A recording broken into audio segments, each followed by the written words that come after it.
Canadian music legend David Foster and his wife and superstar performer Katharine McPhee Foster, and they join us live in studio. This is so exciting. So exciting. Are we the first people to be in this room in 2 years? Close to. Ryan Reynolds was here last month. Another great Canadian, and Simu Liu as well. So, I mean, that's a pretty good company. Yeah, very good. So I think you guys are superheroes. We're both so excited. Ryan just reposted something on his social media about David, my documentary. About his documentary, saying how great it was. And How about that? Van City sent it out. Yeah, he's There you like go. 35 million followers. So Well, there you go. You've made it, David. I have. It's true.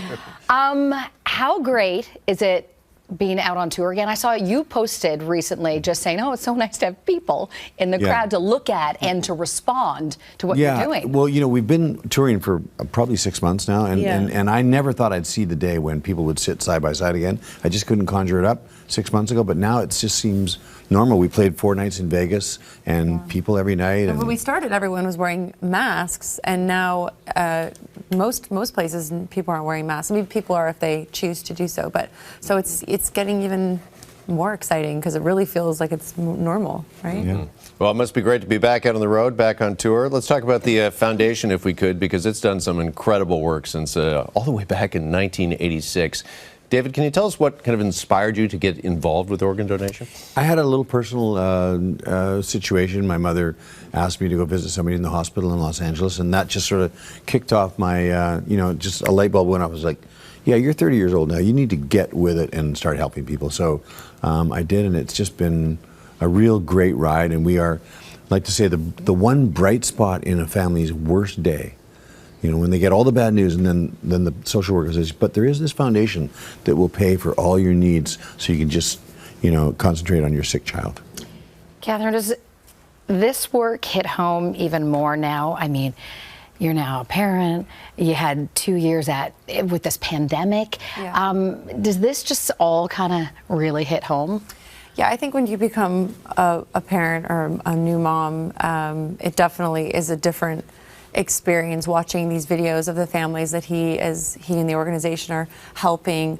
Yeah. I mean, when we first got married, the pandemic started a year later, so I'd only been to a few foundation events. Obviously, known about his foundation for all the years that we're friends prior to becoming a couple, but.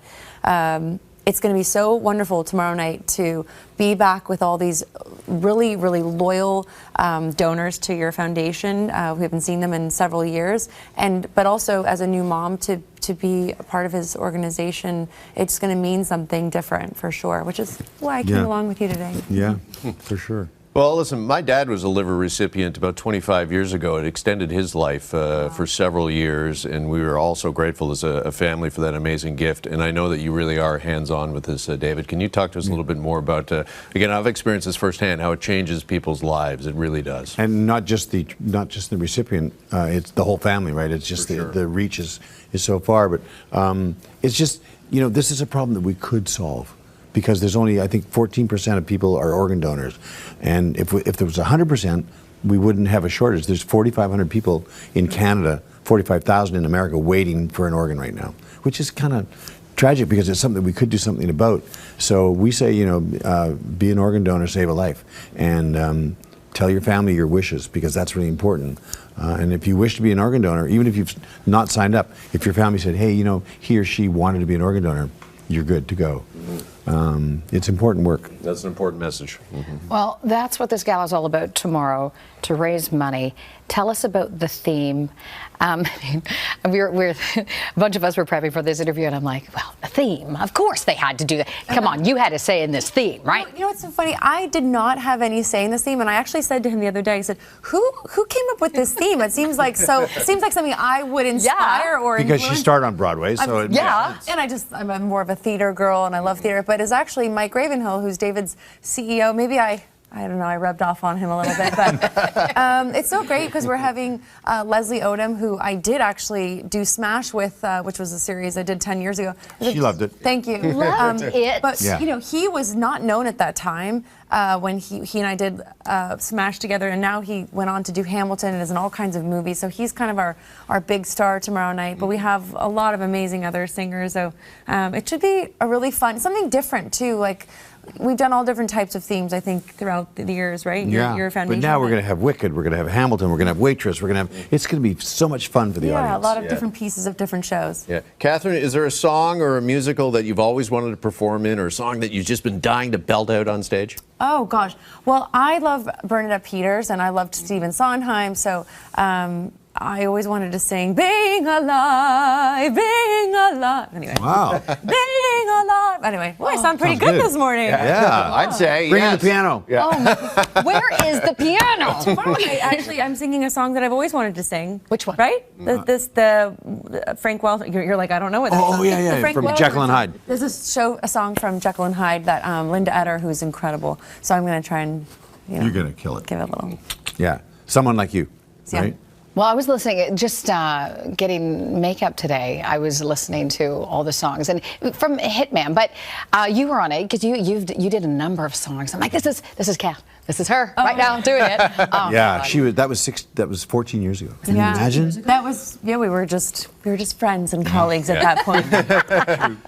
Listen, before we get a break, Katharine, I want to ask you, how many years ago was it you were on American Idol? Like 100. 100? Okay. 100 yeah. years. You look fantastic. Thank you. Yeah. You know what? It's just a lot of work. It's a lot of work. Well, we bring it up because we wanted to ask you about Nicolina, the Canadian who is in the top 7 right cool. now. Yeah, she could become the first ever Canadian American Idol. Well, that's very cool. I think it was about 17 years ago, and that's how David and I met.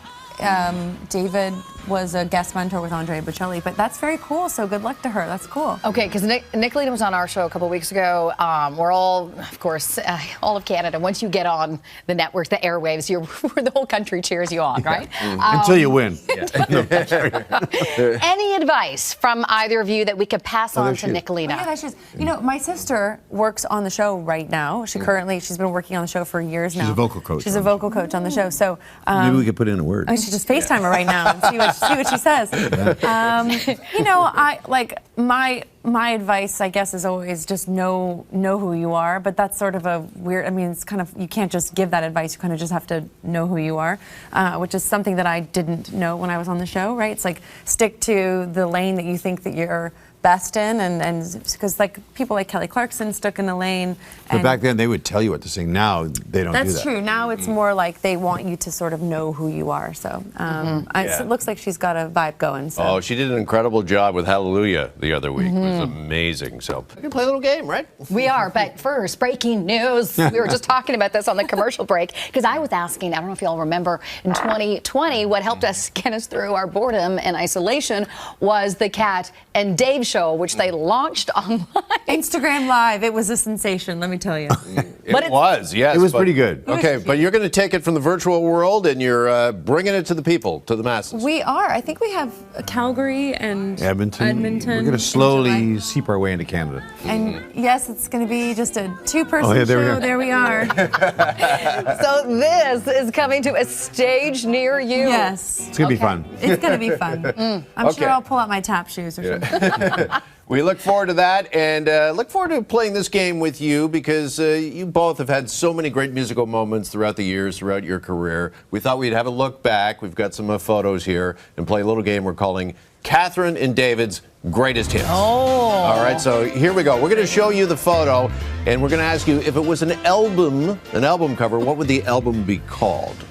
Okay. All right. So the first record we're dropping here on TMS, it is a picture of David and another homegrown talent. You may know her. Oh, Forever Young. Okay. That's original. Yes. Sorry.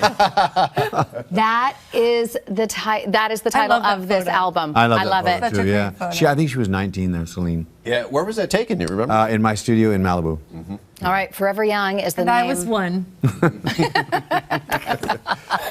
Okay, up next, here's a picture of Katharine. Here you are in Smash. Oh. If this was an album cover, Katharine, what would the album be called? Surprise. Yeah. That's when she first saw you, David. Yes. That's when I knew well. No, we already knew each other quite When I well was, by then. embodying Marilyn Monroe. Oh, I love that show. Okay, Yeah. album cover number 3. I can't even tell. Oh, Oh, that's your first. Canadian Mafia. Nice. Was that your first foundation event? It was. Wayne Gretzky, myself, Rob Lowe, and Alan Thicke, God bless him. Yes. And Rob's an honorary Canadian, so Canadian Mafia. Babe, you look so cool. Thanks. And another, like, this is from what year would you say this is? 86. Like, look at the quality of the picture.